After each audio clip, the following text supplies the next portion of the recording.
Sabe aquela sensação de que aprender inglês é tipo escalar uma montanha gigante, cheia de regras que ninguém entende? Pois é, mas e se existisse um mapa, um guia bem claro, passo a passo, que deixasse tudo mais simples?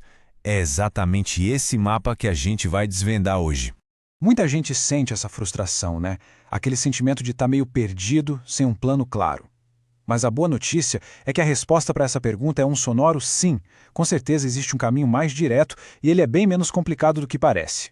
A solução, então, é ter um plano estruturado. Esse roteiro de 7 fases que a gente vai ver foi pensado para ser um guia prático, principalmente para quem estuda por conta própria. O foco dele é total no que a pessoa precisa para começar a se comunicar de verdade.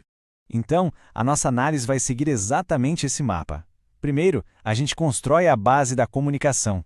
Depois, vamos ver como falar sobre o passado e o futuro. Em seguida, o pulo do gato para soar mais natural. E por fim, a gente fala sobre a jornada que nunca acaba. Vamos nessa?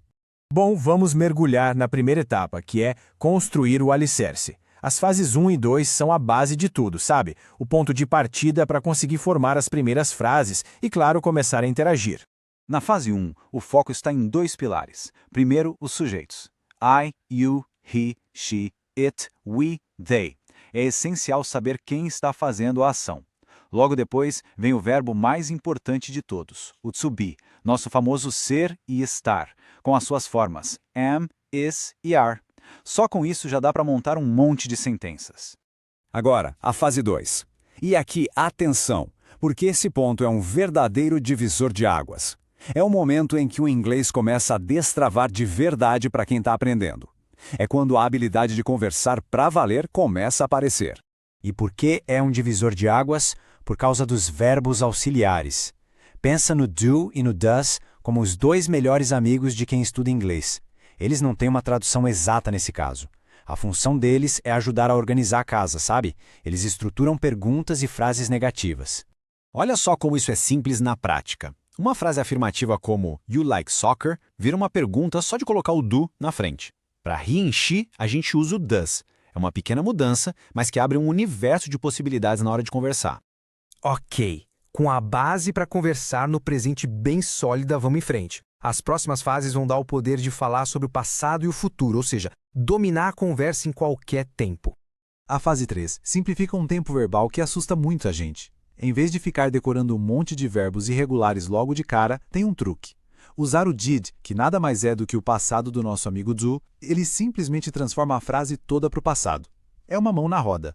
E se falar do passado ficou mais fácil, falar do futuro em inglês é incrivelmente simples. É quase uma fórmula de matemática. É só colocar a palavrinha will antes de qualquer verbo. Não muda mais nada.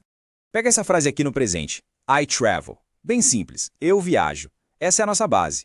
E agora, para jogar ela para o futuro, é só seguir a fórmula I will travel. Pronto, eu viajarei. É uma regra super clara e que funciona sempre. Isso simplifica demais a comunicação sobre planos e o que ainda vai acontecer.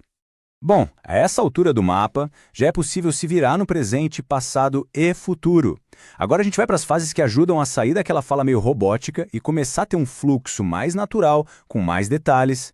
A fase 5 traz o gerúndio, que é aquela terminação ing nos verbos. É igualzinho ao que a gente faz em português. Sabe quando a gente fala comendo, estudando, para mostrar que algo está acontecendo agora? O ing tem exatamente esse papel. E a formação é muito mais fácil que em português, que tem várias terminações. Em inglês, é só colocar ing no final do verbo. Eat vira eating, study vira studying. É uma regra só, o que deixa tudo bem mais intuitivo na hora de descrever uma ação em andamento. Chegamos na fase 6, a das preposições. São aquelas palavrinhas pequenas, tipo in, on, at, from, mas que têm um poder gigantesco. Elas são o tempero da frase, sabe? Adicionam contexto, lugar, detalhes. São elas que dão vida à comunicação. Olha só esses exemplos bem do dia a dia. As preposições conectam as ideias e dão a informação que faltava.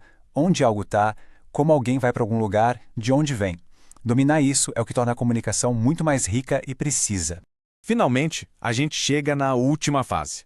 Mas olha, isso aqui não é um ponto final, muito pelo contrário. É o começo de uma jornada contínua, super empolgante e a parte mais pessoal de todo o aprendizado. É isso aí, a fase 7. Depois de ter toda a base da gramática, toda a estrutura para se comunicar, Agora é que a parte mais legal começa de verdade. Essa fase é uma maratona, não uma corrida de 100 metros. É aquele processo diário de aprender palavras novas, verbos diferentes e ir construindo um arsenal de vocabulário para conseguir expressar qualquer ideia. A parte mais chata da gramática já foi, agora é só expandir sem parar. Com esse roteiro de 7 fases, aquele caminho que parecia super confuso fica bem mais claro, bem mais alcançável. A estrutura está toda aí. A pergunta que fica no final é: e aí, por qual fase essa jornada vai começar?